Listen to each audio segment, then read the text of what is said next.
ஸ்தோத்திரம் தாப்பனே, ஸ்தோத்திரம் சுவாமி. நன்றியோடு உம்மை துதிக்கிறோம், ஸ்தோத்திரிக்கிறோம். இந்த மாலை வேலைக்காக நன்றி செலுத்துகிறோம் சுவாமி. இன்றைய நாளிலும் ஆண்டவரே, நாங்கள் உடைய வசனங்களை தியானிக்கும்படியாய் வந்து சேர்ந்திருக்கிறோம். வர இருக்கிறவங்களே சீக்கிரம் அழைத்து வரோம். இந்த தியானம் எங்களுக்கு ஆசீர்வாதமா இருக்கட்டும் சுவாமி. நீர் எங்களுக்கு வைத்திருக்கிற ஆசீர்வாதங்களை, நீர் எங்களுக்கென்று வைத்திருக்கிற அந்த பொக்கிஷங்களை ஆண்டவரை அறிந்து கொள்ளவும், அதை சுதந்திரித்துக் கொள்வதற்கான வழிகளையும் ஆண்டவரே நாங்கள் புரிந்து கொள்ளவும், எங்களை சீர்படுத்திக் கொள்ளவும் எங்களுக்கு நீர் கிருபை தாரும். தாழ்த்தி உடைய கருத்தை கொடுக்கிறோம். இந்த நேரத்தை நீர் ஆசீர்வதியும். நேசிக்கிற இயேசு கிறிஸ்து மூலமாய் வேண்டிக் கொள்கிறோம் பிதாவே. ஆமேன், ஆமேன். So good evening, welcome one and all for this study. நாம் இன்றைக்கு 65ஆம் அதிகாரத்தின் கடைசி பகுதியை பார்க்க இருக்கிறோம்.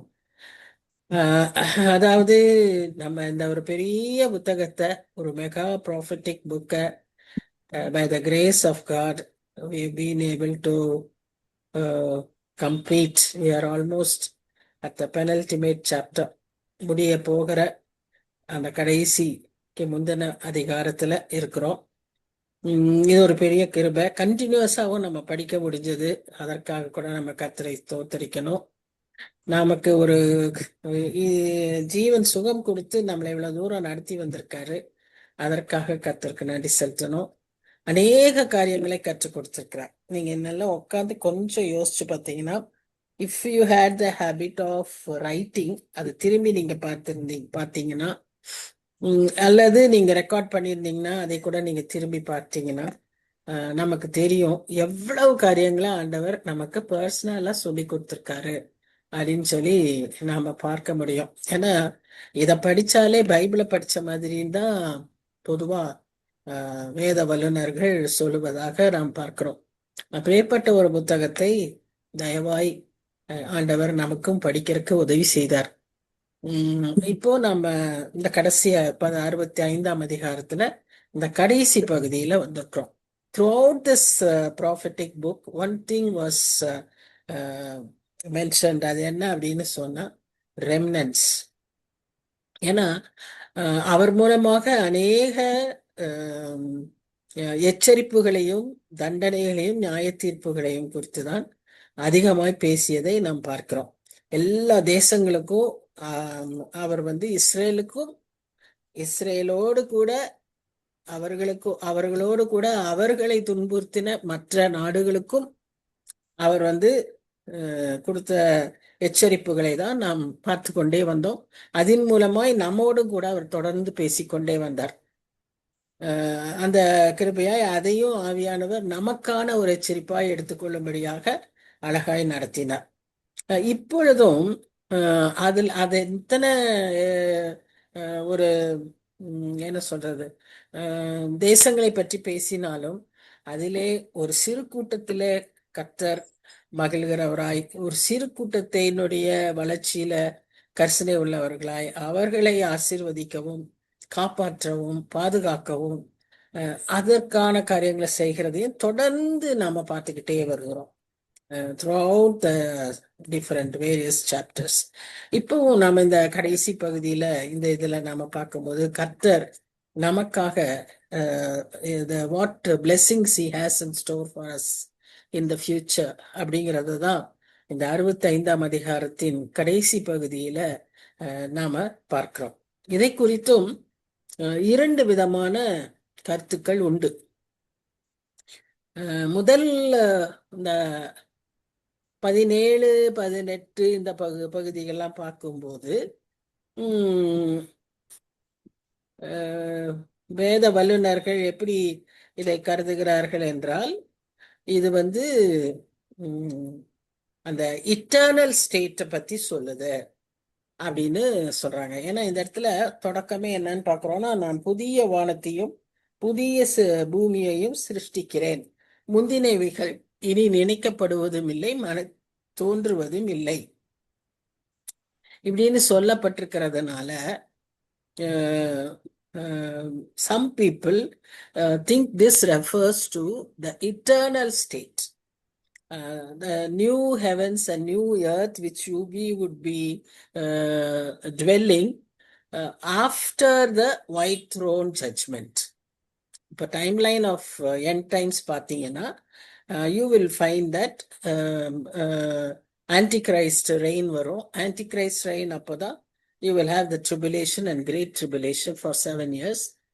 அது முடிகிற நேரத்தில் தான் you will find the second coming of Jesus Christ, coming and fighting against Antichrist and putting the Satan also in the bottomless pit. அங்க அங்க he would be sealed அந்த இடத்துல, because Lord has the key. So அங்க அவனை அடைத்து வைத்து ஒரு 1000 வருஷம் அரசாட்சியை பூமியிலே நடத்துவார். அந்த அந்த பூமி இதே பூமியா அப்படின்னு நம்ம பார்க்கும்போது அந்த பூமி இந்த பூமி இல்லை என்று இந்த 17ஆம் வசனம் சொல்லுகிறது. ஸோ அந்த ஆட்சிக்கு பேரு தான் 1000 வருஷ அரசாட்சி. இந்த டைம்லைன்ல நீங்க இந்த 1000 வருஷ அரசாட்சி முடியும் போது என்னன்னு பார்த்தீங்கன்னா you will have the white throne judgement. இந்த வெளிப்படுத்தல் விசேஷம் 20ஆம் அதிகாரத்துல நம்ம வாசிக்கிற அந்த ஒயிட் வெள்ளை சிங்காசன நியாய தீர்ப்பு. அப்ப என்ன ஆகும்? மரணம், பாதாளம், சமுத்திரம் எல்லாம் வந்து தங்கள் மரித்தோர்களை கொண்டு வந்து ஒப்புவிக்கும். அப்போ இந்த நம்ம முதலாம் உயிர்த்தெழுதலில் பங்கு பெறாதவர்கள் எல்லாரும் வருவாங்க.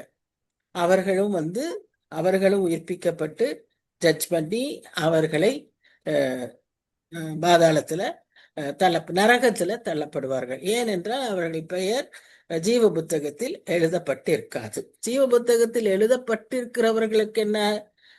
அந்த அந்தி கிறிஸ்துவின் ஆட்சிக்கு முன்பாகவே அவர்கள் சபையாய் எடுத்துக்கொள்ளப்படுவார்கள்.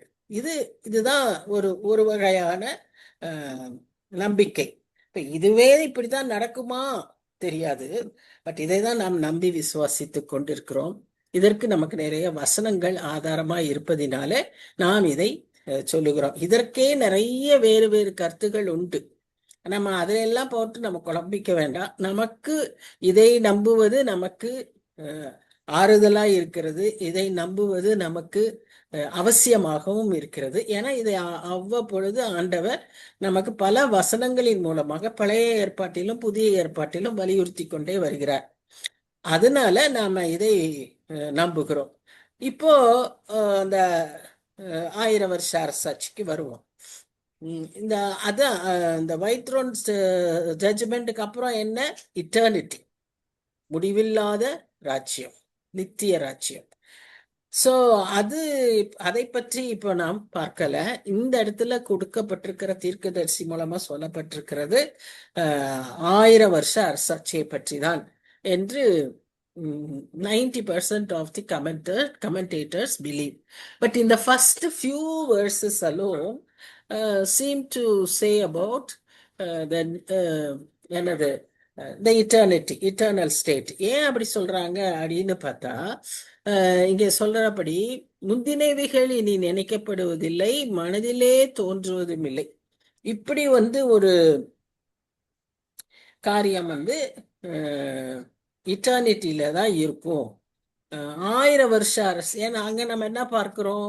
பொதுவாகவே நம்ம அந்த இட்டர்னல் கிங்டத்தை பத்தி நம்ம பார்க்கும்போது நம்ம என்ன அங்க நம்ம பார்க்கிறோம்? அங்க பசி இருக்காது, அங்க ஒருத்தர் கூட நம்ம அடையாளம் கண்டுபிடிக்க முடியாது, அங்க அழுகை இருக்காது, அங்க வியாதி இருக்காது, வேதனை இருக்காது, அப்படின்னு எல்லாம் நம்ம பார்க்கிறோம் இல்லையா?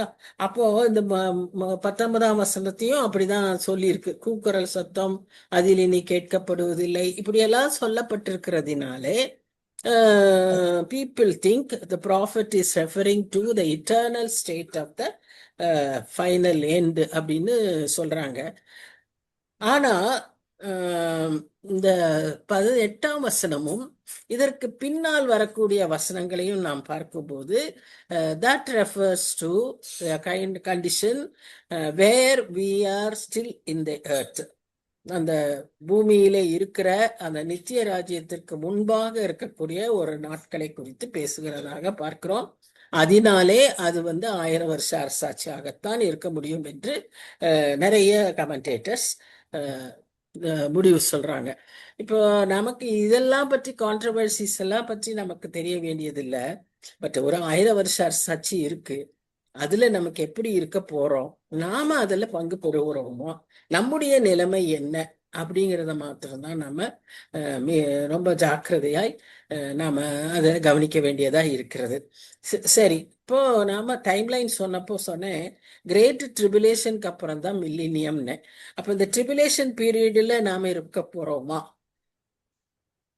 இருக்கக்கூடாது. அதற்கு முன்பாகவே நாம் எடுத்துக்கொள்ளப்பட வேண்டும். சபையாய் கர்த்தர் 1 தெசலோனிக்கேயர் 4ஆம் அதிகாரத்தில் சொல்லுவதை போல நம்மை மத்திய வானத்துல அழைத்து செல்லுவார். இதுதான் நம்முடைய நம்பிக்கை. அப்படின்னா இந்த 1000 வருஷ அரசாட்சி அப்ப நாம் எங்க இருப்போம்? நாமும் அவரோட கூட பூமிக்கு வருவோம். அவர் திரும்ப வரும்போது, அவருடைய 2ஆம் வருகை பிரத்யட்சமாய் வரும்போது, அவரோடு கூட திரளான ஜனங்கள் அவரோடு கூட இங்கே ஆளுகை செய்வார்கள், பூமியிலே ஆளுகை செய்வார்கள். இதை பற்றி நாம எங்கெல்லாம் வாசிக்கிறோம்? எபேசியர்ல 2ஆம் அதிகாரத்துல வாசிக்கிறோம், 4ஆம் அதிகாரத்துல வாசிக்கிறோம், வெளிப்படுத்தல் விசேஷத்துல வாசிக்கிறோம். சோ எடுத்துக்கொள்ளப்பட்ட நாம் திரும்பவும் அவரோடு கூட இங்கே ஆளுகை செய்வோம். வலது சிங்காசனத்தில அவர் உட்கார்ந்திருப்பார், அவரோடு கூட வலது பக்கத்துல நாம் உட்கார்ந்திருப்போம். அப்படிதான் நம்ம வசனங்கள்ல வாசிக்கிறோம். சோ இந்த ஒரு பெரிய கிருபையை நாம் நன்கு விளங்கிக் கொள்ள வேண்டும். சரி, இப்போ இந்த வசனங்களின்படி நாம பார்க்கும்போது பேதுரு இதுக்கு ஒத்த ஒரு வசனத்தை சொல்லியிருக்காரு. 2 பேதுரு 3ஆம் அதிகாரம் 13ஆம் வசனத்துல சொல்றாரு, அந்த புதிய வானம் புதிய பூமியில நீதி வாசமாயிருக்கும், அநீதி அங்க இருக்காது. அப்படின்னா என்ன? பாவம் அங்க இருக்காதுங்கிற மாதிரி அவர் அங்க எழுதியிருக்கிறாரு. So this refers to the eternal state. ஏன்னா 1000 வருஷ அரசாட்சியிலேயும் பாவம் இருக்கும். 1000 வருஷ அரசாட்சிக்கு அப்புறம்தான் அந்த வெள்ளை சிங்காசன நியாய தீர்ப்பு. சோ 1000 வருஷ அரசாட்சியிலேயே பாவமும் இருக்கக்கூடிய வாய்ப்புகள் உண்டு. ஏன்னா வசனம் அப்படிதான் சொல்லுது. எசேக்கியேல் புத்தகத்துல நம்ம வாசிக்கும் போது கடற்கரை ஒத்த கடற்கரை மணல் ஒத்த அளவுக்கு ஜனங்கள் இந்த 1000 வருஷ அரசாட்சி முடிவுல பிசாசு அவுத்து விட்டப்பட்ட பிறகு அது அவனுக்கு இன்னும் ஒரு கடைசி சான்ஸ் கிடைச்சதுன்னு சொல்லி அவ்வளவு பேரை இழுத்துக்கிட்டு போயிடுவானு அவனுடைய பாதாளத்துக்கு. அவ்வளவு பேருக்கு அங்க போகக்கூடிய அளவுக்கு அங்க என்ன இருக்கும்? அநீதி இருக்கும். சோ இவர் சொல்றது அந்த நித்திய ராஜ்யத்துலதான் நாம என்ன பார்க்க முடியும்? அநீதி இல்லாத ஒரு வாழ்க்கைய பார்க்க. அதே போல வெளிப்படுத்தல் விசேஷம் 21ஆம் அதிகாரம் 1ஆம் வசனத்துல சொல்லப்படுகிற புதிய வானம் புதிய பூமி, அந்த பழையவைகள் எல்லாம் ஒழிந்து போயினன்னு சொல்லும் போது இதுவும் அந்த நித்திய ராஜ்யத்துக்குரியதாக தான் சொல்லப்படுகிறதை நாம் பார்க்கிறோம். ஏன்னா 20ஆம் அதிகாரத்திலேயே அந்த வெள்ளை சிங்காசன நியாய தீர்ப்பு வந்துருது. அதற்கு அப்புறம் தான் அந்த புதிய வானமும் புதிய பூமியும் வருகிறது. சோ இந்த 2 வசனங்களை பார்த்து தான் நிறைய பேர் என்ன சொல்றாங்க, அது நித்திய ராஜ்யத்தை பொறுத்ததுன்னு. ஆனா நமக்கு இதுக்கு பின்னால வரக்கூடிய வசனங்களை எல்லாம் பார்த்தீங்கன்னா that shows us it is during the millennial kingdom, millennial time. சரி, இப்போ 20ஆம் வசனம் என்ன சொல்லுதுன்னு பாருங்க. அங்கே இனி அற்ப ஆயுசுள்ள பாலகனும் தன் நாட்கள் பூரணமாகாத கிழவனும் உண்டாயிறார்கள். 100 வயது சென்று மரிக்கிறவனும் வாலிபன் என்று எண்ணப்படுவான். 100 வயதுள்ளவனாகிய பாவியோ சபிக்கப்படுவான். அதாவது பாத்தீங்களா, பாவியோ. So there will be sin. There will be a sinner. So இங்க என்ன நம்ம பார்க்கிறோம்னா longevity of life. The millennial kingdomத்துல there's going to be a great transformation. என்ன சொல்றதுன்னா foretaste of what is going to be in the eternity. அதற்கு முன்பான ஒரு இப்போ இதெல்லாம் சொல்லுவாங்க இல்லையா, ட்ரெய்லர்னு சொல்லுவாங்க.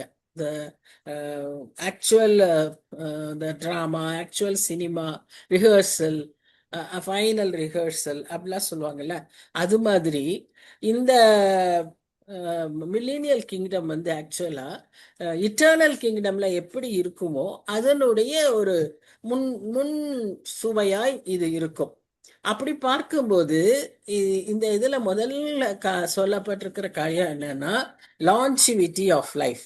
இப்போ நீங்க ஆதியாகமத்துல நீங்க எடுத்து பார்த்தீங்கன்னா 4வது அதிகாரம் 5வது அதிகாரத்துல எல்லாம் அந்த பகுதிகளில் before flood if you see the length of life, இவ்வளோ வயதில் இருந்தான் இவ்வளோ வயது இருந்தான்னு பார்க்குறப்போ நோவா காலத்துக்கு முன்பாக இருந்தவர்கள் எல்லாம் நிறைய வருஷங்கள் 1000 வருஷங்கள் கூட வாழ்ந்தார்கள் என்று சொல்லி நம்ம பார்க்கிறோம். அவர்களுடைய ஆயுசு மிகவும் அதிகமாக இருந்ததை நாம் பார்க்கிறோம். அப்புறம் போக போக போக தான் அது குறைந்தது. ஆபிரகாம் அப்படியெல்லாம் குறைய ஆரம்பிச்சிச்சு. ஆனா அதற்கு முன்பாக they're having a very long life. இப்போ இங்கேயும் நாம் அப்படிதான் பார்க்கிறோம். அங்க வந்து சின்ன குழந்தைகளோ அல்லது வயதான கிழவர்கள் இல்லாத ஒரு நிலைமையோ அங்கு வந்து இருக்காது. ஏன், அதாவது மரணம் சந்திக்காது.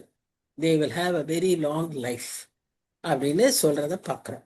அடுத்து 21ஆம் வசனத்துல என்ன நம்ம வாசிக்கிறோம்னா, வீடுகளை கட்டி அவைகளில் குடியிருப்பு. இதெல்லாம் வந்து இட்டர்னல் ஸ்டேட்ல இருக்காது இல்லையா, டெஃபினட்டா இருக்காது. அப்போ இங்க வந்து அவங்க they will have their own land and they will be laboring in that vineyard and they will eat the fruit of their labor. அதுதான் அங்க இருக்கிறது. அது ஒரு பெரிய ஆசீர்வாதம். அப்போ அங்க வந்து there will be that blessing of longevity. அடுத்தது blessing of eating the fruit of their labor. கையின் பிரயாசத்தை சாப்பிடுகிற ஒரு ஆசீர்வாதம். இந்த உலகத்துல இப்போ அந்த பாவம் பெருத்து அநீதி அக்கிரமம் பெருத்து இருக்கிறதுனாலே அவர்கள் உழைக்கும் போதே பேங்க்ல இருந்து காசு எடுத்துட்டு வெளியே வரும்போது வீட்டுக்கு வர்றதுக்குள்ள காசு பூரா பறிச்சிருவாங்க. திருட வந்து பிடுங்கிடுவான், தட்டிட்டு போயிடுறான், செயினை பிடிச்சு இழுத்துட்டு போயிடுறான். இப்போ அதை அனுபவிக்கவே விடாதபடி இன்றைக்கு இருக்கிற உலகம் இருக்கிறது. ஆனால் அந்த நாட்கள்ல அப்படி இருக்காது அப்படின்னு பாவம் இருக்கு. ஆனா இந்த மாதிரி ஒரு it is different kind of an earth where there is more of blessings but sin will also be there. That is what we find in the millennial reign. அவர்கள் கட்டுகிறதும் வேறொருவர் குடியிருக்கிறதும் அவர்கள் நாட்டுகிறதும் வேறொருவர் கனி புசிக்கிறதுமாய் இருப்பதில்லை. ஏனெனில் விருட்சத்தின் நாட்களைப் போல என் ஜனத்தின் நாட்கள் இருக்கும். நான் தெரிந்து கொண்டவர்கள் தங்கள் கிரியைகளை நெடுநாளாய் அனுபவிப்பார்கள். இதுவும் ஒரு முக்கியமான ஒரு ஆசீர்வாதம். விருட்சம்னு சொல்லும்போது tree is a simple of life, long life. ட்ரீக்கு வந்து நிறைய அர்த்தங்களை உலக பிரகாரமான இன்றைக்கு மற்றவர்களும் அதற்கு நிறைய அர்த்தங்களை வச்சிருக்காங்க. வேதத்துல நம்ம பார்க்கிறோம் நிறைய விருட்சங்களை குறித்து ஆண்டவர் சொல்லுவதை நாம் பார்க்கிறோம். ஸ்ட்ரெங்த்துக்கு சொல்றாரு, உதாரணமா லாஞ்சிவிட்டிக்கு சொல்றாரு, இப்படி நம்ம லைஃபுக்கு சொல்றாரு. we find so much of reference to the trees in the Bible. அதையும் கூட ஒரு தனி ஸ்டடியா எடுத்து படிக்கலாம், ட்ரீஸ் மாத்திரமே பார்க்கலாம். ஏன்னா there are so many open topics in the Bible which we can we'll spend our time in studying. Anyway, இங்க வந்து நம்ம பார்க்கிறோம் அந்த மாதிரி நான் அவர்களுடைய நாட்களை ஆசீர்வதிப்பேன். நான் தெரிந்து கொண்டவர்கள் தங்கள் கைகளின் கிரியைகளை தேடலாம். அப்ப அதுலயும் there is a choice.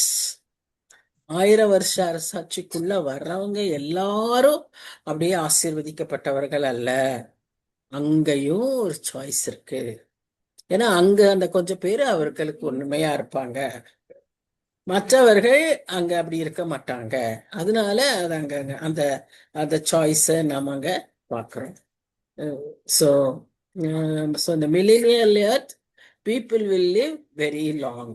அவங்களுக்கு வந்து ஒரு பயங்கர ஒரு நீண்ட இப்போ ஆல்மோஸ்ட் அந்த மாதிரி in this generation we find both are correct. Death in this very young age also take place. People also live hale and healthy even after many years. We hear of lot of people living those days ஒரு 100 வயசுக்கு மேல இருக்கிறவங்க எல்லாம் ஒரு பெரிய achievement மாதிரி இருந்தது. இன்னைக்கு அப்படியெல்லாம் இல்லை. They are hitting the century. Many people who are living very hale and healthy are reaching that age. அப்போ what does that show? longevity is there. This due to what-ன்னு நமக்கு தெரியாது. ஆனா அந்த நாட்கள்ல it is due to God's blessing. God will bless them to live more than the expected years. வேதத்தின்படி இன்றைக்கு இருக்கிற ஜெனரேஷனுக்கு குறிக்கப்பட்ட நாட்கள் 70, பலத்தின் மிகுதியால் 80. அதற்கு மேல இருக்கிறதெல்லாம் ஆண்டவருடைய கிருபை, தயவு. அதனால நம்ம அந்த அந்த பேஸ் லைனே வந்து 100க்கு மேலதான் மில்லினியல் இயர்ஸ்ல. அதுதான் நான் ஒரு பிளெஸிங். சரி, அப்போ இங்க என்ன நடந்திருக்குன்னா ஒரு பெரிய biological transformation. That's what I told you. இந்த மில்லினியல் ரெயின் வந்து இந்த புதிய வானம் புதிய பூமியா இருந்தாலும், ஏன் புதிய வானம் புதிய பூமி? அந்த பழைய வானம் பழைய பூமி எல்லாம் கர்த்தருடைய கோபாக்கினை ஊற்றப்படும் போது எரிந்து தூளாய் உருகி போகும் என்று நாம் பார்க்கிறோம். அதே பேதுரு எழுதியிருக்கிறாரு. 2 பேதுரு அந்த 3ஆம் அதிகாரத்துல 12ஆம் வசனத்துல நீங்க பாத்தீங்கன்னா 13 வாசிச்சோம் நாம. 12ஆம் வசனம் முந்தின வசனத்தை பாத்தீங்கன்னா அதெல்லாம் வெந்து உருகி போம் அப்படின்னு சொல்லப்பட்டிருக்கு. ஏன்னா அவருடைய ஒவ்வொரு கோபாக்கினையின் விளைவுகள் அவ்விதமான ஒரு பெரிய காரியங்களை ஏற்படுத்தும்னு வேதத்துல வெளிப்படுத்தல் விசேஷத்துல குறிப்பாக யோவானுக்கு நிறைய அதை வெளிப்படுத்தியிருக்காரு. அதை நாம் பார்க்கிறோம். ஸோ இந்த 1000 வருஷ அரசாட்சியில there will be a biological transformation. New earth, new heaven, but this will have a new kind of a transformation, biological transformation. அது மாத்திரம் இல்ல, அந்த டைம்ல வந்து ஒரு சோசியல் டிரான்ஸ்ஃபர்மேஷனும் இருக்கு. என்னது அது? மக்களுடைய இந்த தீய எண்ணங்கள் மாறும். ஒரு சமாதானத்தோட வாழ்வதற்கு அவர்கள் முயற்சிப்பார்கள். அடுத்தவர்களுடைய காரியங்கள்ல அவர்களுக்கு என்ன இருக்காது? கவர்ச்சியஸ்னஸ் இருக்காது.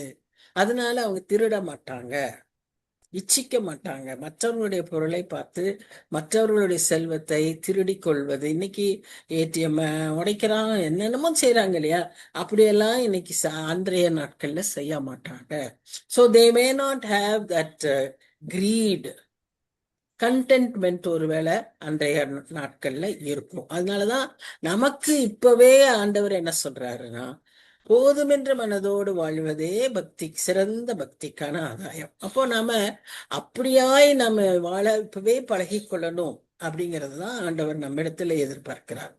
அப்படியான ஒரு கண்டென்ட்மெண்டோட இந்த மில்லினியல் எர்த்ல அந்த people might live so that யாரு பிரயாசப்படுகிறார்களோ அவங்க பிரயாசத்தின் பலனை அவர்கள் பெற்றுக்கொள்வார்கள்.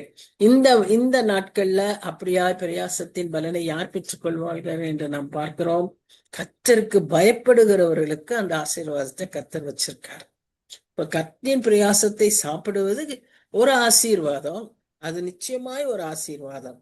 அது நாம செஞ்சதுனால நம்ம பெற்றுக்கொள்ளுகிற பலன் அல்ல. என்னுடைய உழைப்பு அப்படின்னு நாம சொல்வதற்கு ஒன்றுமே இல்லை. அதனாலதான் அப்படி ஒருத்தன் நினைச்சதுக்கு அவனை பார்த்து மதிகேடனேன்னு சொல்றாரு.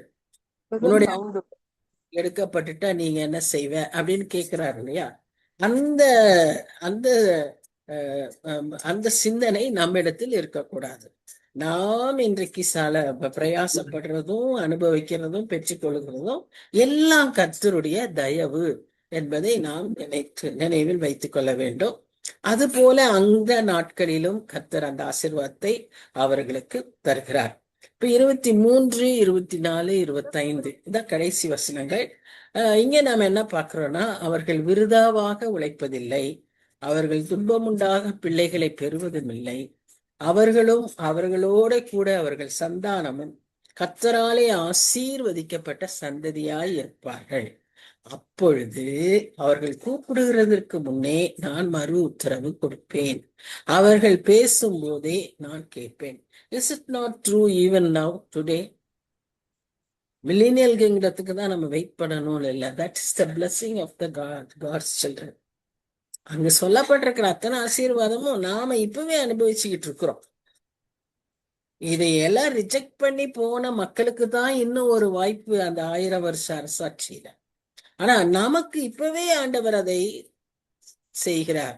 நாம சொல்றதுக்கு வாயிலிருந்து வார்த்தை புறப்படுறதுக்கு முன்பாகவே அந்த காரியத்தை அறிந்த தேவன் அவர்கள் பேசும்போதே நான் கேட்பேன், கூப்பிடுகிறதற்கு முன்னே நான் மறு உத்தரவு கொடுப்பேன். எவ்வளவு ஒரு லவ்விங், ஒரு concerned, compassionate, kind, faithful God we have. So we have to praise and thank God for him, for all these attributes, for his attributes. Anyway, நம்ம இங்க இப்ப என்ன பாக்குறோம்னா, ஓனாயும் ஆட்டுக்குட்டியும் ஒருமித்து மேயும், சிங்கம் மாட்டை போல் வைக்கோலை தின்னும், புழுதி சர்ப்பத்துக்கு இரையாகும், என் பரிசுத்த பர்வதம் எங்கும் அவைகள் தீங்கு செய்வதில்லை, கேடு உண்டாக்குவதும் இல்லை என்று கர்த்தர் சொல்கிறார். சோ இப்ப இந்த மில்லினியல் கிங்டத்துல மெயினா என்ன நடக்குது அப்படின்னு சொன்னா, there is a great transformation almost to the kind of that earth which God created in the beginning. In the beginning God created the earth, the heaven and the earth, இல்லையா? அன்றைக்கு இருந்த அதே ஸ்டேட்ட இன்றைக்கும் அந்த மில்லேனியல் கிங்டத்துல அவர் கொண்டு வர விரும்புகிறார், கொண்டு வருகிறார் என்று சொல்லி, கொண்டு வருவார் என்று சொல்லி நாம் இங்க சொல்லப்பட்டிருக்கிற இந்த காரியங்கள் எல்லாம் மூலமாக நாம் பார்க்கிறோம். அப்போ அந்த நாட்கள்ல திருமணங்கள் நடக்கும், குழந்தைகள் பிறக்கும், அவர்கள் வளருவார்கள், அவர்கள் பாப்புலேஷன் வில் இன்க்ரீஸ். இப்போ 1000 மில்லினியல் ரெயின்ல இது இருக்காது, பர்த் இருக்காது அப்படிலாம் இல்ல. Birth will be there. So there will be marriages. So there will be a normal living and people will pray to God. இன்னொரு பகுதியில நம்ம பார்த்தோம்னா, எசேக்கியேல் எல்லாம் கொடுக்கப்பட்டிருக்கிற பகுதிகள்ல பாத்தீங்கன்னா, there will be a temple, there will be priests, there will be offering of sacrifices. So எல்லாமே இருக்கும். அதனாலதான் அது millennial kingdom, not an eternal kingdom. There is a limit for that kingdom. God's kingdom has no limits. But this kingdom, millennial kingdom, as the name says, it is only for 1000 years. It is a second chance for the people, for his people, especially the Israelites, to come to God. அதுதான் அந்த அந்த time. Tribulation எல்லாம் வந்து இதுல எல்லாம் தப்பி வருகிறவர்கள் அங்கே வருவார்கள். அவர்களுக்கு ஒரு வாய்ப்பு, நித்திய ராஜ்யத்தை சுதந்திரிக்கும்படியான ஒரு வாய்ப்பை அந்த நாட்களிலே கட்டளையிடுவார். சோ அப்ப அந்த சமயத்துல என்ன நடக்கும்னா, ஒரு பயாலாஜிக்கல் டிரான்ஸ்ஃபர்மேஷன் ஏற்படுது, ஒரு சோசியல் டிரான்ஸ்ஃபர்மேஷன் ஏற்படுது, மக்களுடைய எண்ணங்கள்லாம் மாறுது, விக்கெட்னஸ்ல இருந்து ரைச்சியஸ்னஸ்க்கு ஒரு சேஞ்ச் வருது. அதே சமயத்துல there is also a spiritual transformation. So people will learn to call God. Why I am saying this is, at that time there will be no Holy Spirit to guide them. That is what we believe. The tribulation periodலயே Holy Spirit இருக்க மாட்டாங்க. அப்ப அந்த அந்த நமக்கு இப்ப இருக்கிற அந்த இந்த ஒரு பெரிய privilege. We are now in that grace period when The Spirit will convict us. Spirit will remind us about what God has said in the Bible. Spirit will explain to us. Spirit will make us understand. Spirit will help us to repent. Spirit will help us to forgive others. Spirit will help us to pray in the right way. But அதெல்லாம் அங்க இருக்காது. ஆனா people would slowly learn to pray. They will get that need to pray. Because we are created in His image and we are always created to have a relationship with God. God wants to have a relationship with us. So that is why Augustine says there's a great vacuum in every man's heart, which can be filled only by God's love. So அதனால அந்த அந்த ஒரு அந்த ஒரு ஏக்கம் இருந்துகிட்டே இருக்கும். So we will be, those people also will learn to pray. So when they pray, அந்த ஒரு transformation ஏற்படும். அந்த ஒரு intimate relationship will take place. ஏன்னா அப்பதான் நாம பார்க்கிறோம், அந்த ஏசாயா 11ஆம் அதிகாரத்துல நீங்க பார்த்தீங்கன்னா அந்த 7 செயல்களான பரிசுத்தாவியின் 7 செயல்களை குறித்து, செயல்பாட்டுகளை குறித்து அங்க பார்க்கிறோம். அதுல ஒன்று கர்த்தரை அறிகிற அறிவு. சோ அந்த கர்த்தரை அறிகிற அறிவு அப்பொழுது புதிதாய் தோன்றும். அந்த நாட்கள்ல தான் அவர்களுக்கு மறுபடியும் புதிதாய் தோன்றும். மறுபடியும் நான் சொல்ல முடியாது, ஏன்னா நிறைய பேர் அப்பதான் அந்த சமயத்துலதான் அவங்க பிறந்திருப்பார்கள். So it be a new gen. இப்ப நம்ம ஜென் சி, ஜென் ஆல்பா அப்படி இப்படிங்கிறோம்ல, அந்த ஒரு ஜென் மில்லினியம் அவங்க இருப்பாங்க. அவங்களுக்கு எல்லாமே புதிதா இருக்கும். இந்த பழையதுதான், அதான் முதல்ல வருஷம் முந்தினதை நினைப்பதும் இல்லை, முந்தினது தோன்றுவதும் இல்லை. அவர்களுக்கு அதெல்லாம் ஒண்ணுமே தெரியாது. So they have to learn everything new. So அப்படிதான் அந்த அந்த அந்த இதுல இருப்பாங்க. அப்படின்னா அங்க அப்படி இருக்கிற எல்லாரும் when they become intimate with God, will every one of them be saved? Definitely not. They will have all this, but still they will not be saved during the millennial years. ஏன்னு சொன்னா அந்த சமயத்துல திரும்ப பிசாசானவன் வந்துடுவான். பிசாசானவனை அவுத்து விட்டுருவாங்க. அப்போ அவர்களுக்கு இந்த ரட்சிப்பின் வழியை அவன் மறைப்பான், அவன் குழப்புவான், காண்பிக்க மாட்டான். So they will only learn to once again rebel against God. அவங்களுடைய வாழ்க்கை திரும்பவுமாய் எப்படி போகும்னா அந்த விதத்துக்கு போயிடும். அவரை எதிர்க்கிற அந்த ஒரு நிலைமைக்கு போயிடுவாங்க. ஆனா அந்த 1000 வருஷ அரசாட்சியில கர்த்தர்ல ஆண்டவராகிய இயேசு கிறிஸ்து ஆட்சி செய்யும் போது அவர் எப்படி ஆட்சி செய்வார் என்று பார்த்தீங்கன்னா, இருப்பு கோலால் ஆட்சி செய்வார் என்று சொல்லி பார்க்கிறோம். கண்டிப்பா இருப்பாரு. He will try to force righteousness on this earth. இப்ப எப்படி அவர் he gives full freedom, free will. It is all in your hands. He will never barge in. He will stand outside and knock. உள்ள நான் தான் ராஜா, எல்லாம் எந்திரி வெளியே போன்னு எல்லாம் சொல்லவே மாட்டார். ஆனா அன்றைக்கு அவர் அப்படியாக இருப்பு கோலால் ஆட்சி செய்வது போல அவர் கடினமாய் ஆட்சி செய்வார்னு சொல்லி சகரியாவும் சொல்றாரு, சங்கீதக்காரனும் சொல்றாரு. சங்கீதம் 2ல வாசிக்கிறோம், சகரியா 14ல இதை குறித்து நாம் வாசிக்கிறோம். சோ அப்படிப்பட்ட ஒரு ஆட்சியில கம்பல்சரியா கம்பல் பண்ணி நீதிக்குள்ளாக்கணும். ஏன்னா கர்த்தருடைய போராட்டம் என்ன, இதுல இருக்கிற ஜனங்களை இன்னும் எப்படியாவது தப்பிச்சு நித்திய ராஜ்யத்துக்குள்ள கொண்டுட்டு போகணும்னு. அந்த கொஞ்ச காலத்துல வெளியே வராம பாருங்க பிசாசு, அவனும் வேகமாய் அந்த நாட்கள்ல செய்வான். ஆவியானவர் இல்லாததினால நிறைய பேரு சாத்தான் பின்னால போயிடுவான். டிசப்டிவ். அவன்ல ஏமாந்து போயிடுவாங்க, அவனுடைய வஞ்சக வலையில சிக்கிடுவாங்க. இதுக்குதான் நாம என்ன செய்யணும்னா, இத்தனை நாளுக்கு காத்திருக்க கூடாது. சபை எடுக்கப்படும் போதே அந்த ராப்சர்லயே நாமளும் எடுக்கப்பட்டுறணும். கைவிடப்பட்டவர்களாய் இப்படி சிக்கி கொள்ள கூடாது. எவ்வளவுதான் நாம எல்லாம் இருந்து பரிசுத்தமாய் நம்மளுடைய முயற்சியில எல்லாம் பண்ணா, ஆவியானவர் இல்லாததுனால நம்மளால ஒன்னும் செய்ய முடியாது.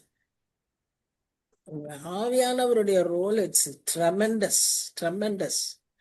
Even without you truly realizing, even without you truly wanting, he helps you. He is there to protect you. அப்ப இல்லாததினால அவர்கள் மிகவும் திணறுவார்கள். அதுல கொஞ்சம் பேர் தான் என்ன செய்வாங்க, அப்பவும் அப்படியாக நித்திய ராஜ்யத்திற்குள்ளாக கடந்து செல்வார்கள்.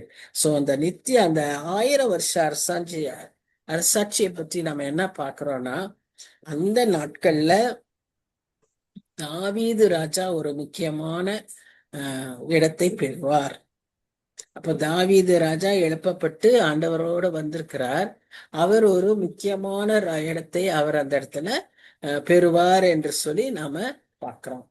இஸ்ரேல் தேசத்துக்கு அந்த நாட்கள்ல ஒரு நல்ல ஒரு சேஃப்டி செக்யூரிட்டி இருக்கும். இப்ப நம்ம பார்த்தோம் இல்லையா, யாரும் அவர்களுடைய கையின் பிரயாசத்தை சாப்பிட மாட்டார்கள் என்று சொல்லி ஒரு ஆசீர்வாதத்தை பார்த்தோம்.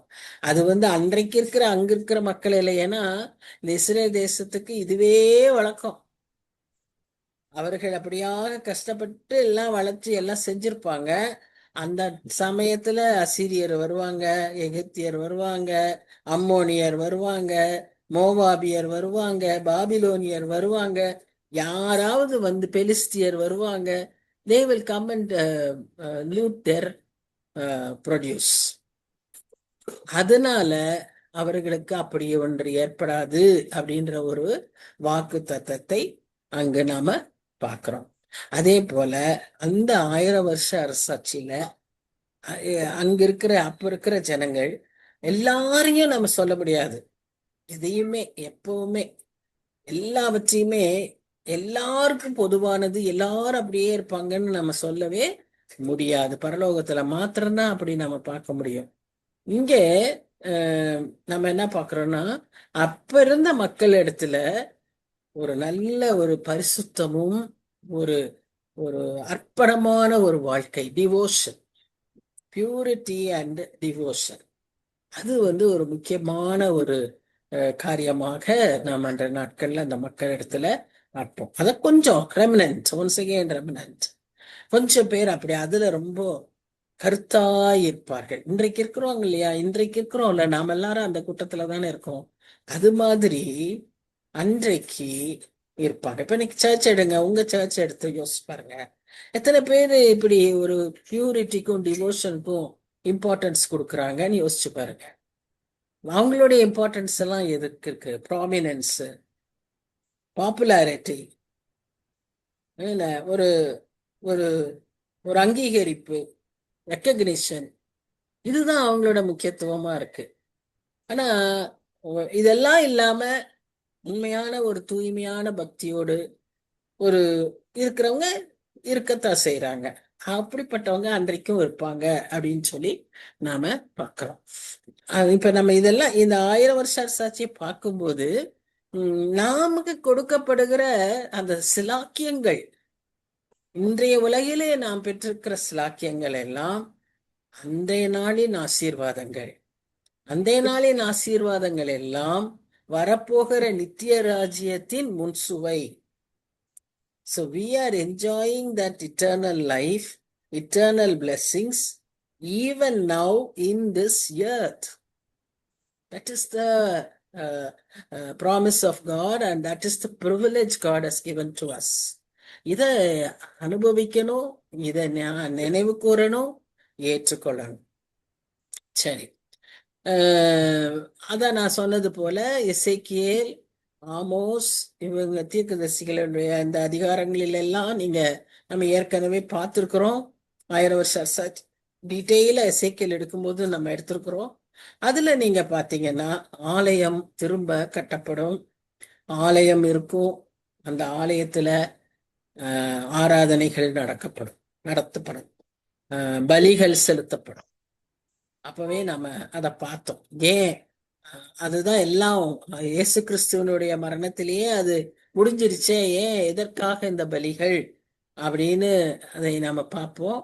அப்பவே நம்ம அதையெல்லாம் பார்த்திருக்கிறோம். அது ஒரு நிழலாட்டமாக நம்ம எப்பொழுதும் அந்த சிங்காசனத்தின் முன்பாக பரலோகத்திலே ஆண்டவரை ஆராதிக்கிறதற்கு ஒரு நிழலாட்டமாக இங்கே அது 1000 வருஷ அரசாட்சியிலே அது செய்யப்படும். அதே போல ஒரு நித்திய ஒரு ஆண்டவருடைய ஆட்சி, சாவரன் காட் வில் ரூல். நான் தான் சொன்னேன்ல, sovereign God will rule with an iron hand. அடுத்ததா நம்ம பார்க்கறது there will be a great responsibility according to their faithful service. இது யாருக்கு தெரியுமா? This is for us, the saints, who are going to reign along with Lord Jesus, who have descended down from heaven and is now on the earth again to reign along with him. அவரோடு கூட சேர்ந்து நாமும் ஆளுகை செய்யும் போது அவரவருக்கு ஏற்ற பொறுப்புகள் நமக்கும் கொடுக்கப்படும். நாம ஒருவேளை ஆசாரியர்களா இருக்க அழைக்கப்படுவோம். நாம ஒருவேளை ஜட்ஜஸா இருக்க அழைக்கப்படுவோம். நாம் எப்படி நம்மை பொறுத்து அவர் ஆண்டவர் நம்மை எப்படி பயன்படுத்தணும்னு சித்தமா இருக்கிறாரோ அப்படியாக இந்த 1000 வருஷ அரசாட்சியில அவர் நம்மை பயன்படுத்தணும். ஏன்னா he will definitely need lot of people to do his work even during the millennium. அதற்காகத்தான் நம்மை அவரோடு கூடவே அழைத்து வருகிறார். So that is the privilege given to us. He is not bringing the angels, he is bringing his saints. Once again, this is the reason why angels are so curious to know what is so special about us and what are we doing in this earth. இந்த இவ்வளவு பெரிய இடத்தை அவங்களுக்கு கொடுத்துருக்காங்கல்ல, இவ்வளவு பெரிய ஒரு மேன்மையை இந்த மக்களுக்கு கொடுத்துருக்கிறாரு.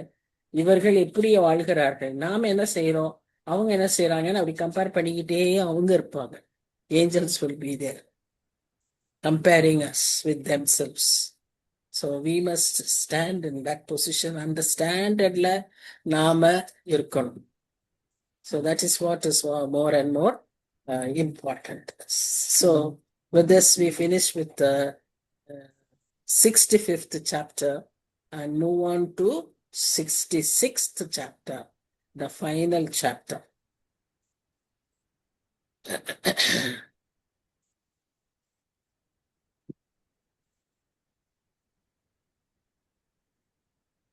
ஆயிரம் வருஷ அரசாட்சியுடைய பிளெஸிங்ஸை பார்க்கும்போது ஒரு எக்ஸைட்மெண்ட் நமக்கு நிச்சயமா இருக்கு இல்லையா?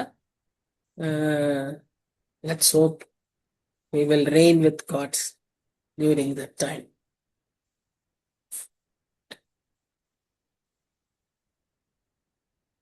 So இப்ப இந்த 66ஆம் அதிகாரம், அதான் கடைசி அதிகாரம். இந்த கடைசி அதிகாரத்துல ஆண்டவர் தன்னை எப்படி சொல்றாருன்னா, காண்பிக்கிறாருன்னா, heaven is my throne and earth is my footstool. அவருடைய சாவரனிட்டியை பார்க்கிறோம், அவருடைய பவரை பார்க்கிறோம், அவருடைய மெஜஸ்டியை பார்க்கிறோம், அவருடைய மெக்னானிமிட்டியை பார்க்கிறோம். எல்லாவற்றையும் இதுல பார்க்கிறோம். அவ்வளோ பெரிய ஆண்டவர் நம் ஆண்டவர், அவ்வளோ பெரிய ஆண்டவர். அவர் வானத்தை சிங்காசனமாகவும் பூமியை பாதப்படியாகவும் கொண்டவர். அவருடைய பிள்ளை நான், அவருடைய பிரஜை, அவருடைய என்ன சொல்றது, ரெப்ரசன்டேட்டிவ், அம்பாசடர், இப்படிலாம் நம்மளை சொல்லிக் கொள்ளும் போது we should really be happy and thrilled and excited to be his child. So இங்க பார்க்கிறோம், and above all this we should be grateful because we are not at all worthy.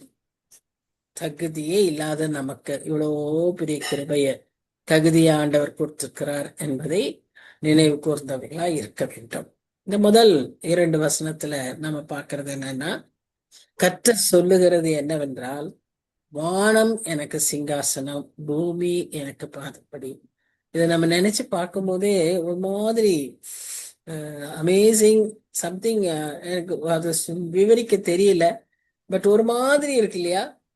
ஆண்டவர் வந்து அப்படி இருக்காரு, அப்படி அப்படி பெரியவரா இருக்காரு, அப்படி ஒரு பெரிய ஒரு ஆண்டவர். அப்போ அவர் சொல்றாரு, நீங்கள் எனக்கு கட்டும் ஆலயம் எப்படிப்பட்டது, நான் தங்கி இருக்கும் ஸ்தலம் எப்படிப்பட்டது. இந்த ஆண்டவரை கொண்டு வந்து நம்முடைய ஆலயத்துக்குள்ள வைக்கிறதுக்கு நாம முயற்சிக்கிறோம். அப்போ அந்த ஆலயம் எப்படிப்பட்டதா இருக்கணும். அதனாலதான் அவர் சொல்றாரு, நீங்களே அந்த ஆலயம்ங்கிற. நீ ஏதோ ஒரு பில்டிங்ல கொண்டு வந்து என்னை வைக்கணும்னு நினைக்காத. நான் எல்லா இடத்துலயும் இருப்பேன்.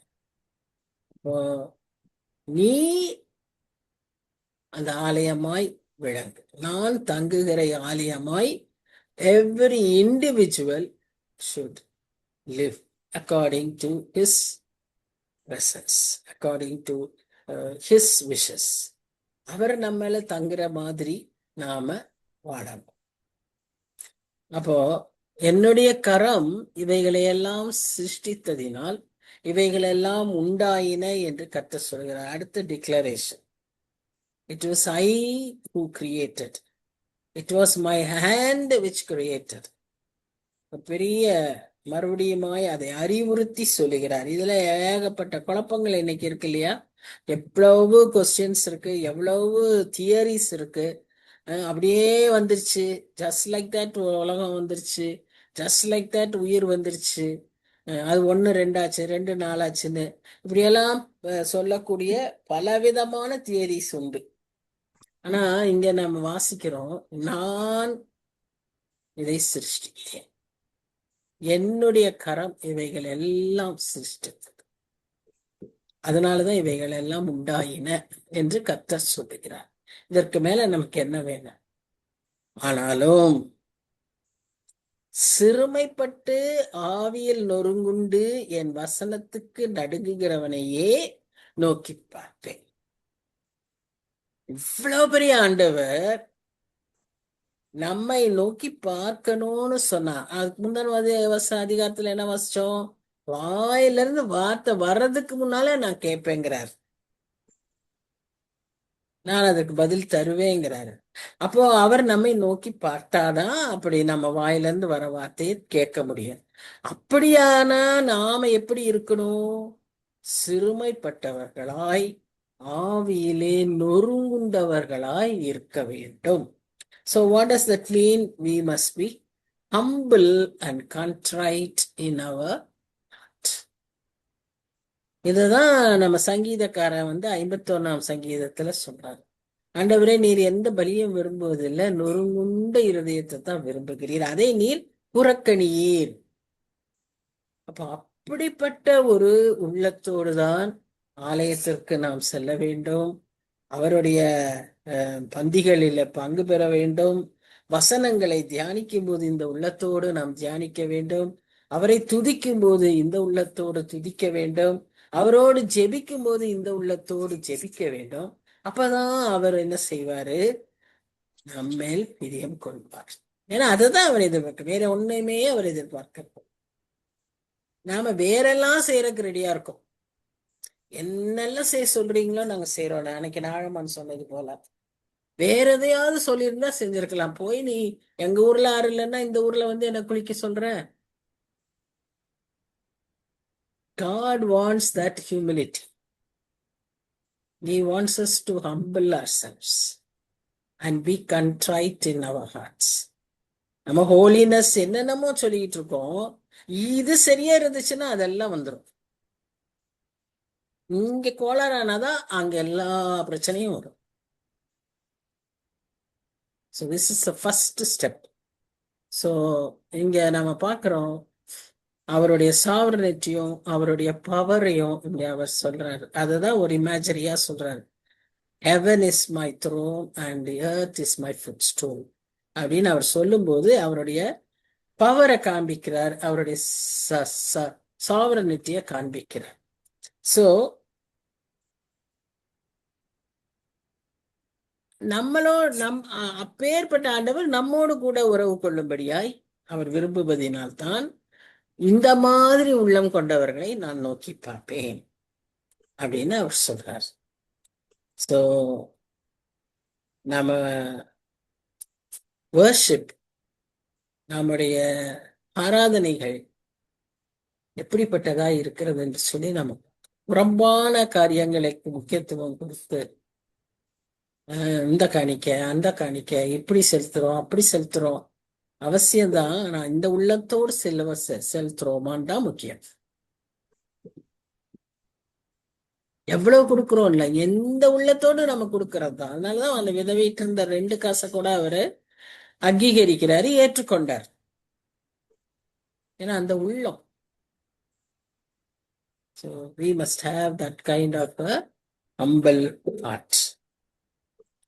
சரி, இப்ப 3ஆம் வசனத்தை பாத்தீங்கன்னா, மாட்டை வெட்டுகிறவன் மனுஷனை கொள்ளுகிறவனாகவும் ஆட்டை பலியிடுகிறவன் நாயை கழுத்திருக்கிறவனாகவும் காணிக்கையை படைக்கிறவன் பன்றி ரத்தத்தை படைக்கிறவனாகவும் தூபம் காட்டுகிறவன் விக்கிரகத்தை ஸ்தோத்தரிக்கிறவனாகவும் இருக்கிறான். இவர்கள் தங்கள் வழிகளையே தெரிந்து கொள்கிறார்கள்.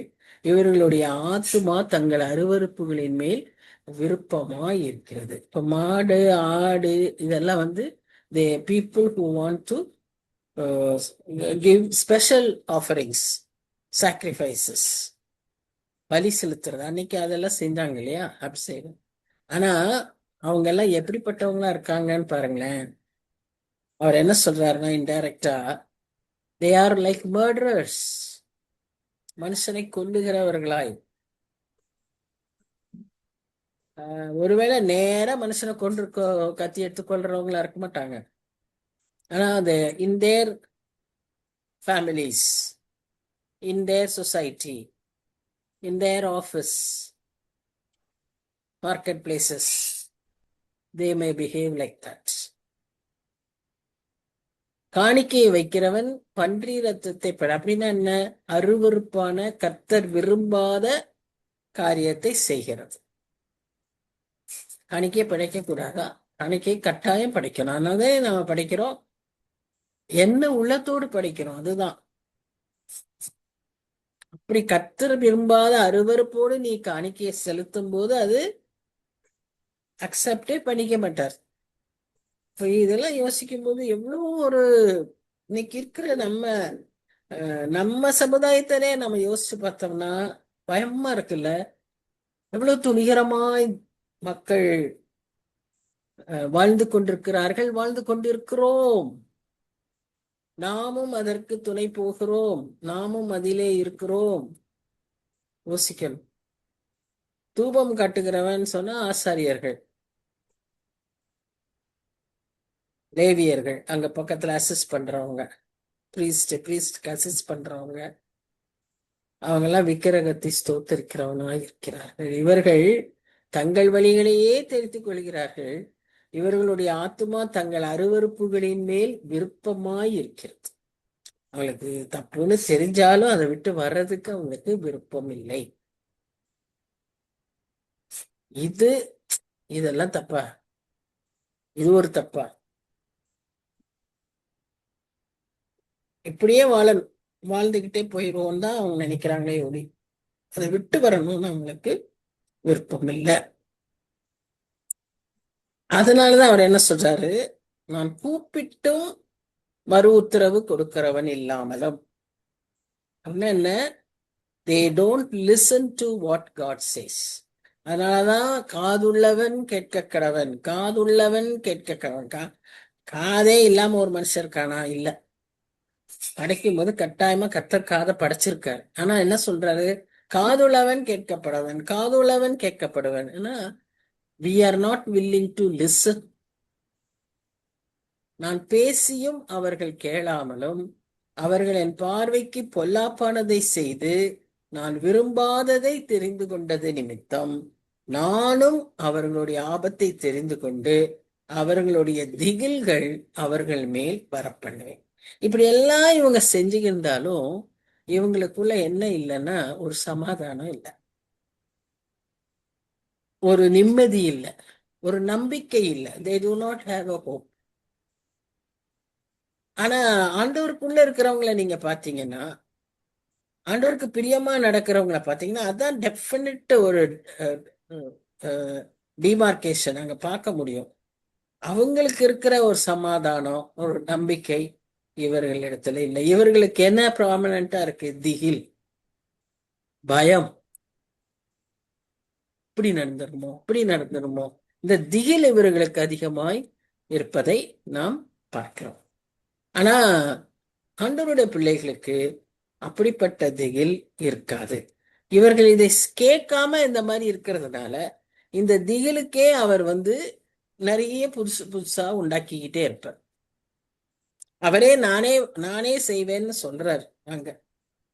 அதற்கு நான் ஐ வில் கிவ் தம் அப் அப்படின்னு அவர் சொல்றார்.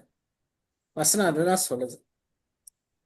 So extreme display of judgement என்ன அப்படின்னு பார்த்தீங்கன்னா, God will choose the delusions and send a delusion among them. திகில்களை கர்த்தர் அவர்களுக்கு கட்டளையிடுவார்.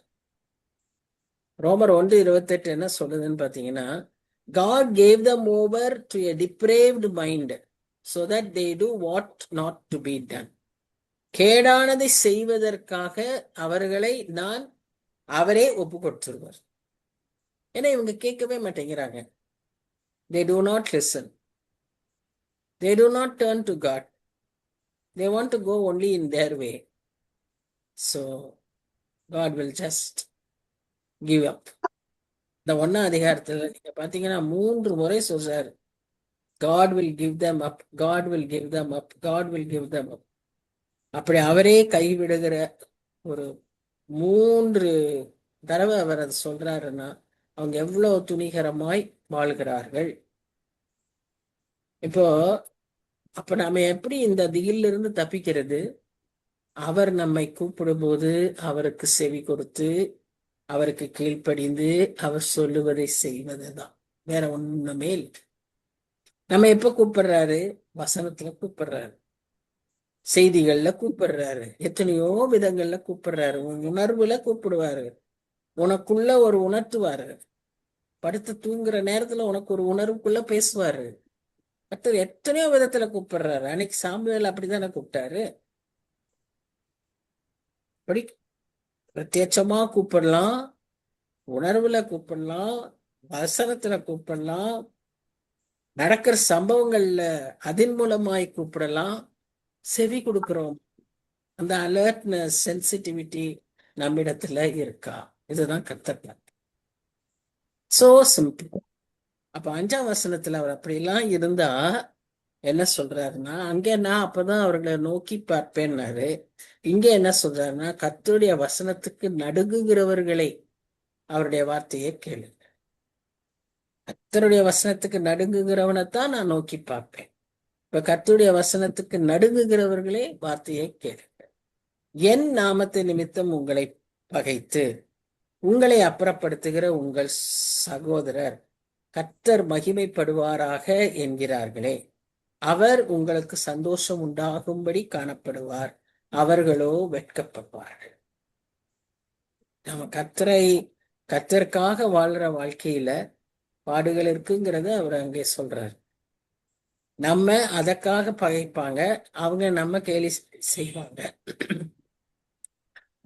உன்னுடைய கர்த்தர் மகிமைப்படட்டும் அப்படின்னு நம்ம கேலி பண்ணி நம்மளை துன்புறுத்துவாங்க. ஆனா கர்த்தர் நம்மை சந்தோஷத்தினால் நிரப்புவார். அந்த பாடுகளின் வழியே நம்ம செல்லும் போதும் நாம் சந்தோஷப்படும்படியாகவும் அவர்கள் வெட்கப்படும்படியாகவும் கர்த்தர் காரியத்தை மாற்றி போடுவார். சோ இங்க நம்ம பார்க்கிறோம், இந்த இவர்களுடைய இந்த எம்டி ரிலிஜன், இந்த 5 வசனத்துல பார்த்தபடி இருக்கிற எம்டி ரிலிஜன் என்ன செய்யுதுன்னு சொன்னா, முதல்ல உண்மையான விசுவாசத்தை கண்டு கேலி பண்ணுது. அப்ப செய்யறப்ப அவங்களுடைய எண்ணம் என்ன? நம்மை பகைக்கிறார்கள். நம்ம பகைக்கிறாங்க. இதை நம்ம வாசிக்கிறோம்ல, என்ன பகைத்தார்கள் அதனால உங்களையும் பகைப்பார்கள். இத புதுமைன்னு நினைக்காதீங்க. என்னையே பகைச்சாங்க, அதனால உங்களையும் பகைப்பாங்க. அடுத்ததா, உண்மையான விசுவாசத்தை அவர்கள் உண்மையா விசுவாசமா இருக்கிறவங்கள பகைக்கிறாங்க. உண்மையான விசுவாசத்தை அவங்க ஏற்றுக்கொள்ள மாட்டேங்கிறாங்க. சத்தியத்தை அவர்கள் ஏற்றுக்கொள்ளவே மாட்டேங்கிறாங்க. அதனால நம்மளை ஒதுக்குறாங்க, ஒதுக்கி விடுகிறார்கள். இது திருச்சபைக்குள்ளேயே நடக்கும். இது உலகத்துல மாத்திரம் இல்ல, திருச்சபைக்குள்ளேயே இது நடக்கும். நீங்க உண்மையான சத்தியத்தை சொல்றீங்க, நீங்க உண்மையான இதான் சரி, இப்படிதான் செய்யணும், இது தப்பு அப்படின்னு நீங்க சொன்னீங்கன்னா அங்கேயே உங்களை ஒதுக்கி வச்சிருவாங்க. மூன்றாவதாக, அவர்கள் செய்வதை கர்த்தருடைய நாமத்தினாலே தான் அவர்கள் செய்வார்கள். அவ்வளோ துணிகரமான ஜனங்கள். அவங்க எல்லாம் செய்யறதே அவர் கர்த்தருடைய நாமத்தினால செய்யறோன்னு தான் சொல்லுவோம். So the entire congregation will think that they are only right because they are doing in the name of the Lord. They are praying in the name of the Lord, speaking in the name of the Lord, doing wickedness in the name of the Lord, for the Lord. இப்படிப்பட்டவர்களை இனம் கண்டு ஜாக்கிரதையா இருக்கணும். அப்படிப்பட்டவர்களாய் நாம் இருக்கக்கூடாது.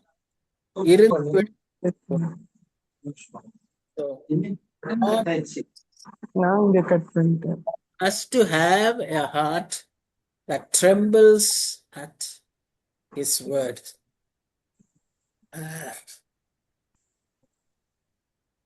அந்த trembling தான், அந்த நடுங்குகிறவர்கள் என்று சொல்லுகிறது தான் அந்த உண்மையாய் கர்த்தரை பின்பற்றுகிறவர்களுக்கும் உண்மையாய் கர்த்தரை பின்பற்றாதவர்களுக்கும் இருக்கக்கூடிய வித்தியாசத்தை வெளிப்படுத்துகிறது என்று நாம் பார்க்கலாம். சரி, நம்ம இந்த 6ஆம் வசனத்திலிருந்து நாம் அடுத்த வாரத்துல பார்க்கலாம். சோ ஒரு அருமையான துவக்கமாய் 1000 வருஷ அரசாட்சியை குறித்து, அதனுடைய காரியங்களை குறித்து நாம் அறிந்து கொண்டோம். அதை நாம் இப்பொழுதே அனுபவிக்கிறோம் என்கிற ஒரு பெரிய நிச்சயத்தோடு வாழ்ந்து கொண்டிருக்கிறோம். அது மாத்திரமல்ல, அந்த 1000 வருஷ அரசாட்சியில ஆண்டவரோடு நாமும் திரும்ப இந்த உலகத்தை ஆட்சி செய்ய போகிறோம். நமக்கும் பொறுப்புகள் கொடுக்க போகிறார் என்கிற நம்பிக்கையோடு வாழ்கிறோம். இதெல்லாம் ஒரு உற்சாகமான ஒரு காரியம்.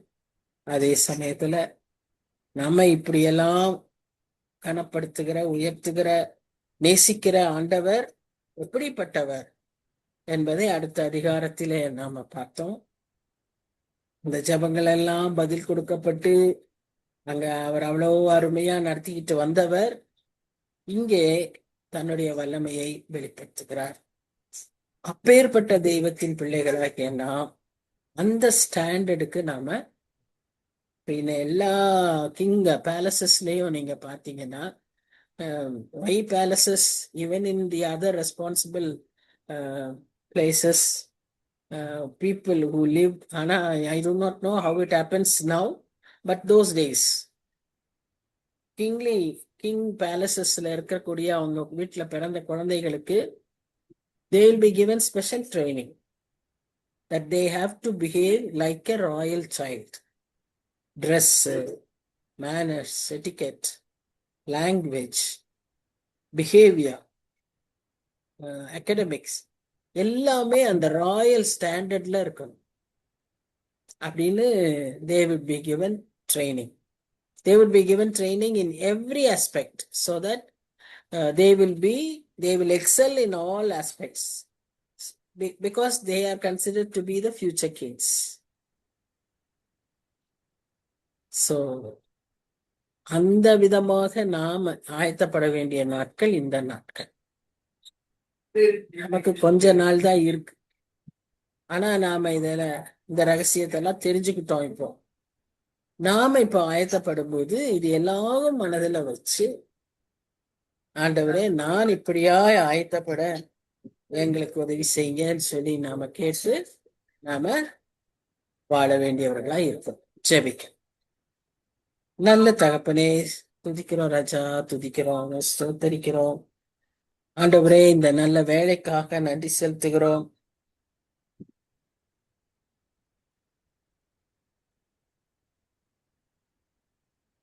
இந்த நேரத்துல நாங்க உங்களுடைய பாதத்துல வருகிறோம் சுவாமி. இந்த வசனங்களுக்காக எங்களுக்கு நீர் காண்பித்த உம்மை பற்றிய வெளிப்படுத்தின காரியங்களுக்காக தாப்பனே நாங்க நன்றியோடு உம்மை துதிக்கிறோம் சுவாமி. அன்றைய நாளில தீர்க்கர்களுக்கு காண்பித்தீர். இன்றைய நாளில ஆண்டவரே, தகுதி இல்லாத எங்களுக்கு திரும்பவுமாய் இந்த ரகசியங்களை எல்லாம் வெளிப்படுத்துகிறேன். அடிக்கோலிட்டு சொல்லுகிற ஒரு உண்மை, தாழ்மையுள்ள இருதயம், நொறுங்குண்ட ஒரு இருதயம், வசனத்துக்கு நடுங்குகிற ஒரு இருதயம், பரிசுத்தத்தை நாடுகிற ஒரு இருதயம் தகப்பனே எங்களுக்கு தார். உம்முடைய சத்தத்துக்கு செவி கொடுக்கிற ஒரு செவியை தாரு சுவாமி. ஆண்டவரே, அதற்கு கீழ்ப்படுகிற ஒரு இருதயத்தை எங்களுக்கு தார். அதை வாழ்க்கையில அபியாசிக்கிற இருதயத்தை எங்களுக்கு தார். எங்க காணிக்கைகளோ பலிகளோ ஆண்டவரே, எங்களுடைய ஆராதனைகளோ அதை திருப்திப்படுத்தவே முடியாது சுவாமி. நீர் எதிர்பார்க்கிற இந்த காரியங்கள் எங்களில் இருக்கும் பொழுதுதான் நாங்கள் உம்மோடு கூட திரும்ப வர முடியும். நாங்கள் அப்படி எடுத்துக்கொள்ளப்படவும் முடியும். இதை உணர்ந்து சுவாமி நாங்க வாழ எங்களுக்கு நீர் கிருபை தாங்க. There will be different levels of responsibilities. அப்ப அந்த அளவுக்கு நாங்க எங்க ஸ்டாண்டர்ட் இருக்கணும் சுவாமி. ஆண்டவரே, இதெல்லாம் நாங்க நினைச்சு there is a motivation here. We are motivated to live in such a way that God will trust us. God will give us some responsibility. Help us to be useful even there, Lord. Let us not be useless even here and there. இங்க யூஸ்ஃபுல்லா இருக்கிறவங்க அங்கேயே நிச்சயமா யூஸ்ஃபுல்லா இருப்போம். இங்கேயே யூஸ்லெஸ்ஸா இருந்தா அங்கேயே நம்ம யூஸ்லெஸ் தான். ஆண்டவரே, எங்களுக்கு உதவி செய்யுங்க, எங்களை பயன்படுத்துங்க. அப்படி பயன்படுத்துறதுக்கு ஏற்ற விதமாய் வணைந்து கொள்ளுங்க, உருவாக்குங்க. தாப்பனே, இப்படி கருத்துல எங்களை நாங்க பொறுப்பேற்றுக்கணும். வந்திருக்கிற ஒவ்வொருவரையும் நீர் ஆசீர்வதிங்க சுவாமி. நன்றியோடு மை துதிக்கிறோம், ஸ்தோத்திரிக்கிறோம். இந்த பெரிய தீர்க்க தரிசன புத்தகத்தை கிருபையாய் ஆண்டவரே, இவ்வளவு தூரம் கடந்து வர, தொடர்ந்து வர வந்திருக்காங்க அத்தனை பேரும் தொடர்ந்து வந்தவங்க சுவாமி. நன்றியோடு நாங்க உண்மை துதிக்கிறோம், ஸ்தோத்திரிக்கிறோம். இதற்கென்று வைத்திருக்கிற உங்களுடைய அந்த விசேஷித்த ஆசீர்வாதத்தை எங்கள் ஒவ்வொருவருக்கும் நீர் கட்டளையிட வேண்டுமா என்னை நோக்கி நாங்கள் செபிக்கிறோம். காத்துக்கொள்ளுங்க சுவாமி. எங்களுக்கான இன்னும் உலக பிரகாரமான தேவைகள், உலக பிரகாரமான ஆசீர்வாதங்கள் எல்லாவற்றையும் நிறைவை கட்டளையிடுங்க. சுகம், ஆரோக்கியம், இன்னும் என்னென்னத்துக்கு உண்மை நோக்கி பார்க்கிறோமோ அவர்கள் வாயிலிருந்து வார்த்தை வருவதற்கு முன்பாக நான் மறு உத்தரவு கொடுப்பேன் என்ற வாக்கு தத்தத்தின்படி ஒவ்வொருவருக்கும் நீர் கட்டளையிட வேண்டுமாய் செபிக்க தாழ்த்தி ஒப்பு கொடுக்கிறோம், பொறுப்பேற்றுக்கிறோம். நேசிக்கிற இயேசு கிறிஸ்து மூலமாய் வேண்டிக் கொள்கிறோம் பிதாவே. ஆமேன், ஆமேன். ஸ்தோத்திரம். Thank you. God bless you all. Thank you, ma'am. Thank you, Annie. Thank you, ma'am. God Thank bless you, Annie. Thank you, Rani. God bless you.